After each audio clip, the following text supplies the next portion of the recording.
শোনো মানুষ, আল্লাহকে ভয় করো। কিয়ামত দিবসে সব চাইতে কম আযাব যাকে দেওয়া হবে, তার পায়ের নিচে একটা কয়লা রাখা হবে জাহান্নামের। তার মস্তিষ্ক টকবক টকবক করে জ্বলবে, তার মস্তিষ্ক টকবক টকবক করে জ্বলবে। এই ব্যক্তি মনে করবে আমার চাইতে বেশি শাস্তি মনে হয় আল্লাহ তাআলা যত মানুষ সৃষ্টি করেছে আর কাউকে দেয়নি। অথচ আল্লাহ সুবহানাহু ওয়া তাআলা, রাসূল সাল্লাল্লাহু আলাইহি সাল্লাম বলেছেন, এর চাইতে নিম্নমানের শাস্তি আর কাউকে দেওয়া হবে না, যার পায়ের নিচে শুধু একটা কয়লা রাখা হবে, তার মস্তিষ্ক টকবক টকবক করে জ্বলবে।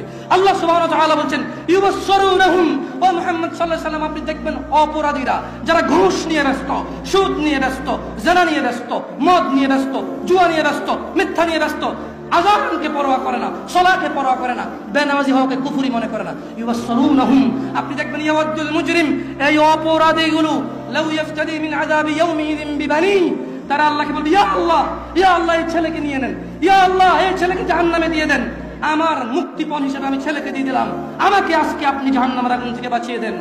ওয়া সাহিবাতিহি ওয়া আখি, অপরাধী অপরাধ করে মৃত্যুবরণ করিও না মুসলিম। এজন্য আমি বক্তব্যের শুরুতে বলেছিলাম, ওয়ালা তামুতুন্না ইল্লা ওয়া আনতুম মুসলিমুন, মুসলমান হওয়া ছাড়া মরিও না, খবরদার মুসলমান হওয়া ছাড়া মরিও না।